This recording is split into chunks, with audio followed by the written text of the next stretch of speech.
আবার ফিরে যাবো বাড়িতে? তুমি আমার ছোট বোনের মতো, তবু তোমার কাছে আমি হাত জোর করে ক্ষমা চাইছি সাথী। একদিন সেই গুড্ডুর চিকিৎসার জন্য আমি 100 টাকা দিইনি। আজ সেই গুড্ডুর এবারে জন্মদিনে সমস্ত খরচা আমার। তুমি শুধু আমাকে আমার পাপের প্রায়শ্চিত্তটুকু করতে দাও।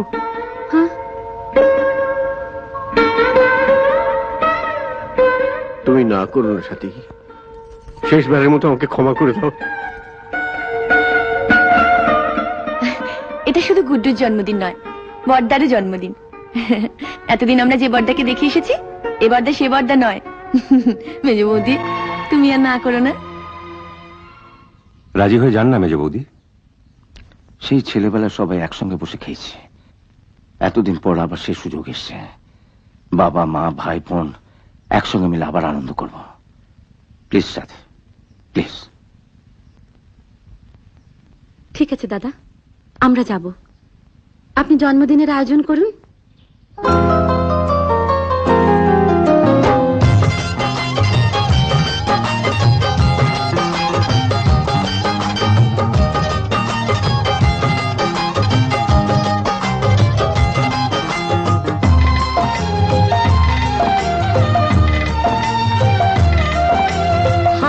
বাড়ালে আপন জনের হাতে হাতে ধরা যায়, ভেঙে পড়া বাসা আবার ভালোবাসায় গড়া যায়। হাত বাড়ালে আপন জনের হাতে হাতে ধরা যায়, ভেঙে পড়া বাসা আবার ভালোবাসায় গড়া যায়। আমরা সবাই জেনেছি, আমরা সবাই মেনেছি, আমরা সবাই জেনেছি, আমরা সবাই মেনেছি।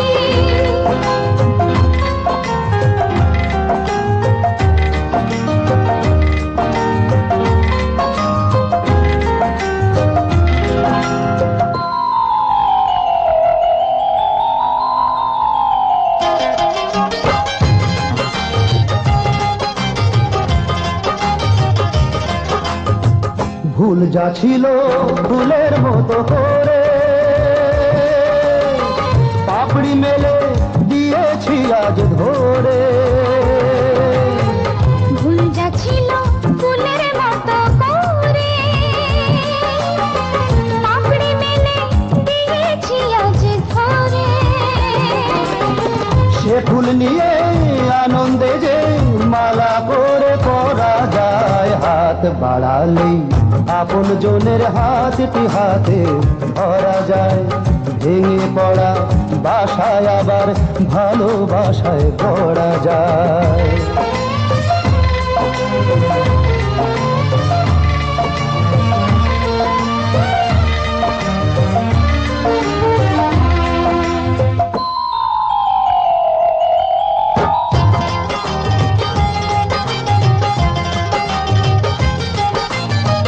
মাথার উপর একই আকাশ দেখি, এক মাটিতে আমরা যে পা রাখি। মাথার ওপর একই আকাশ দেখি, এক মাটিতে আমরা যে পা রাখি। একই খুশির নতুন সুখে মনটা আবার ভরা যায়। হাত বাড়ালে আপন জনের হাতে হাতে ধরা যায়, ভেঙে পড়া বাসা আবার ভালোবাসায় গড়া যায়। হাত বাড়ালেই আপন জনের হাতটি হাতে ধরা যায়, ভেঙে পড়া বাসায় আবার ভালোবাসায় গড়া যায়। আমরা সবাই জেনেছি, আমরা সবাই মেনেছি, আমরা সবাই জেনেছি, আমরা সবাই মেনেছি। কি হলো? কি হয়েছে? কি হয়েছে?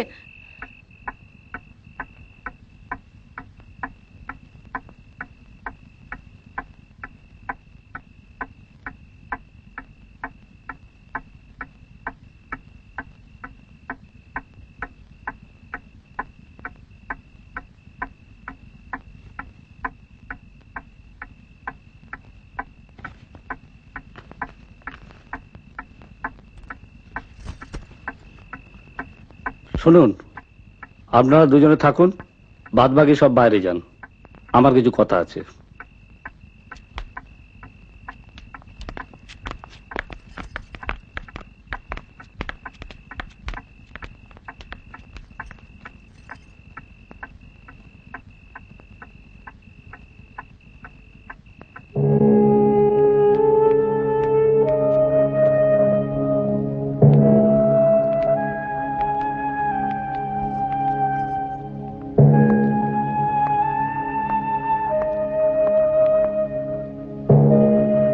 কি বুঝলেন ডাক্তারবাবু? না না, চুপ চুপ থাকবেন না, বলুন। আপনার বোন মা হতে চলেছে।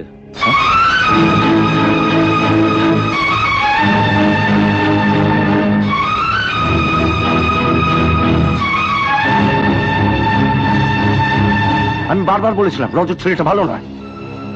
কোথায় কোথায় কতভাগী? তুই কি করলি? হ্যাঁ, কি করলি?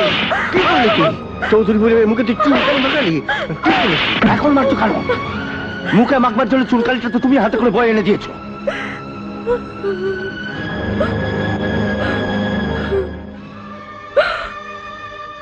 এখন বুঝতে পারছি, গোছায় গোছায় টাকার বিনিময়ে তুই তোর বোনটাকে নরকে পাঠিয়েছিলি। দাদা হয়ে তুই এটা করতে পারলি? চুপ করো মা, চুপ করো, প্লিজ চুপ করো। আমি কালই রজতের বাড়ি যাব এবং যত তাড়াতাড়ি সম্ভব ওদের বিয়েটা আমি দিয়ে দেবো মা। আমি তোমার কথা দিচ্ছি। বিয়ে? একবার এদিকে এসো। না, যা বলার এখানেই বলুন। না, তুমি এদিকে এসো।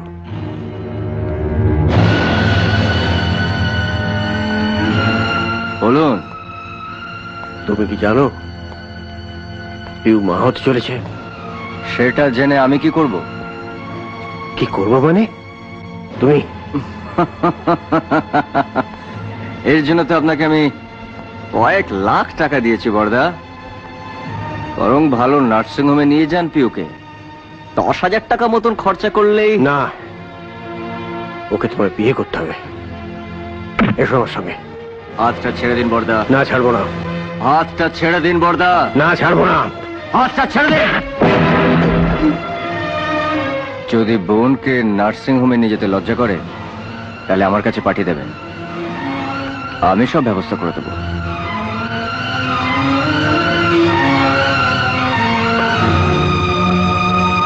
তুমি তাহলে ওকে বিয়ে করবে না?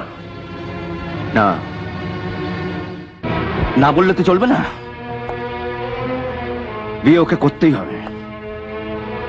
আমি বলছিলাম কি, তোমাদের অফিসের যে ছেলেটি। না, হয় না। আমি সবকিছু জেনে কি করে বলবো যে তুমি তুমি বরঞ্চ একবার রজতের বাবার কাছে যাও। না মেজদা, আমার জন্য তুমি ছোট হতে যাবে না। ছোট হওয়ার বাকিকে রেখেছো তুমি। এরপর তো আর পাড়ায় মুখ দেখানোও যাবে না। ঘরে যা। তুই যা ভালো বুঝেছিস করেছিস, এবার আমি যা ভালো বুঝবো তাই করবো। যা। কি করবেন আপনি? কি করব? যখন করব তখন বুঝতে পারবেন। আমার বোনের কোনো ক্ষতি হলে আমি কাউকে ছেড়ে কথা বলবো না। উনি যা বলছেন তাই কর, নইলে আমি কিন্তু তোকে বাঁচাতে পারবো না। উনি সিবিআই অফিসার। বাবু গুন্ডার কাছ থেকে ঘুষ নেওয়ার জন্য শুধু তুই নয়, আমিও ফেঁসে যাব। কি প্রমাণ আছে যে আমার জন্য পিউ? প্রমাণ ছাড়া আমি এখানে আসিনি। বাবু,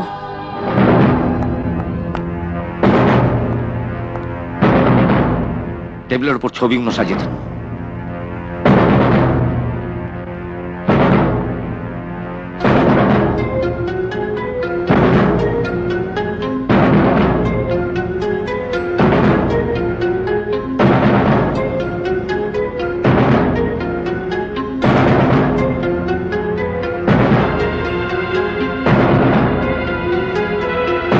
তোমার চরিত্র আমি জানতাম,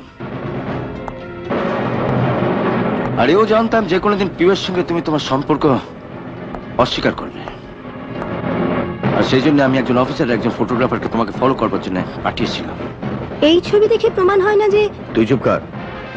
আমি কিছুতেই বুঝতে পারি না তুই নিজে মেয়ে হয়ে কি করে আরেকটা মেয়ের সর্বনাশ চাইছিস। রজত, এখনো ভালো চাও? আপনি দিনক্ষণ স্থির করুন, ও আপনার বোনকে বিয়ে করবে। না, আমি বিয়ে করতে পারবো না। বিয়ে করতে পারবি না তো ওর সঙ্গে মিশেছিলি কেন? বল কেন মিশেছিলি? আবার বলছি তোমার, বললাম তো না। ললিত বাবু, একে থানায় নিয়ে চলো। হ্যাঁ, ওকে নিয়ে যান।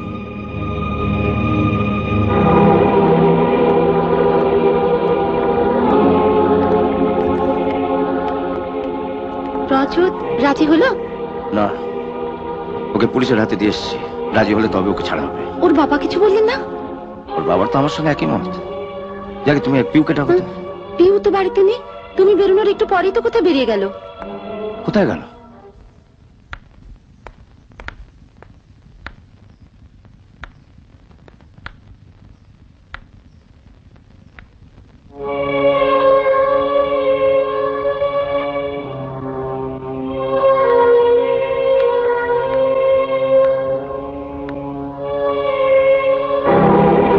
কে? চিড়িয়াখানায় বাঁদর দেখতে এসেছো? এই বাঁদর কিন্তু বেরিয়ে বাঘ হয়ে যাবে বলে দিলাম। তোমার দাদা যে একজন সিবিআই অফিসার, সেটা আমাকে আগে বলনি কেন? বিশ্বাস করো, মেসে একটা ভালো চাকরি করে জানতাম, কিন্তু কি চাকরি করে আমরা কেউই জানতাম না। পাছে আমরা কেউ সুযোগ নিই, তাই মেসা বাড়ির কাউকে কোনোদিন কিচ্ছু বলেননি। তোমার মেজদা ভেবেছে আমাকে বাধ্য করবে তোমাকে বিয়ে করতে। চাও গিয়ে তোমার মেজদাকে বলে দাও সে গুড়ে বালি। আজ হোক কাল হোক আমি ছাড়া পাবোই।